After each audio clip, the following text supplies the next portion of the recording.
তুই যে খুব বেশি হ্যাপি সেটা তোকে দেখেই বোঝা যাচ্ছে। এখন এই হ্যাপিনেসের কারণটা কি? কে আমাকে আমার ড্যাশিং সুপার হ্যান্ডসাম ছেলেটা অনেক প্রশংসা করছে। তাহলে তুই প্রপোজ করে দে। সত্যি? হ্যাঁ,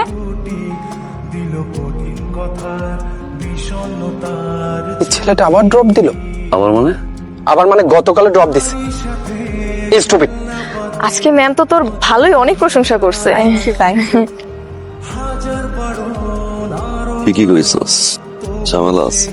আমি ঠিকই বলি, তুই কম বোঝস। ও তুমি কেন ডেকেছো?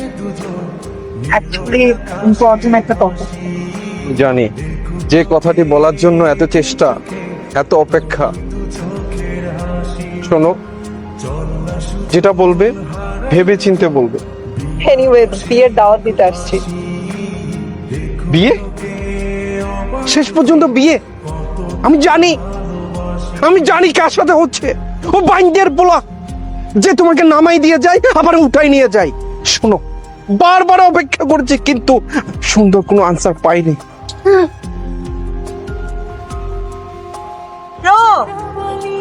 আর দেখুন, সরি ব্রো, আপনি অনেক হ্যাড ব্রো। চল আজকে সারা রাত অশ্লীনার দিনে পার্টি করব, গলা পর্যন্ত সাটাবো। তাহলে পুরান ঢাকা যাই, দুটো নলি মেরে আসি। তাহলে যাবি কোথায়? এসার বিয়েতে। এসার বিয়েতে? এতদিন পর একজনকে ভালোবাসলাম, ভালোবাসার কথাটা বলতে পারবো। সামনে গিয়ে দাঁড়াবো, চোখে চোখ রাখবো, তারপরে বলে আসবো যে ভালোবাসে। এক্সকিউজ মি, এসা কোন দিকে? জানি না। ভাই এসা কোন দিকে? কিসের আশা? আব্বাই নামায় নামি আছে টেনশনে, সে আছে তার এসামি। এক্সকিউজ মি, ভাই এসা কোথায়? ভাই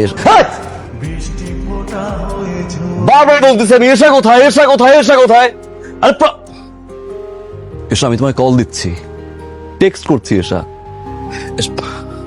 আকিল, সরি, আমার কিছু করার নাই। এসা আমি তোমাকে আপনার বিয়ে ভাঙতে আমি এখানে আসি নাই।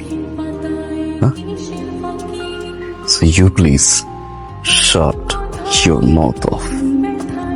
মিস 5 মিনিট কথা বলবো, এখান থেকে চলে যাব।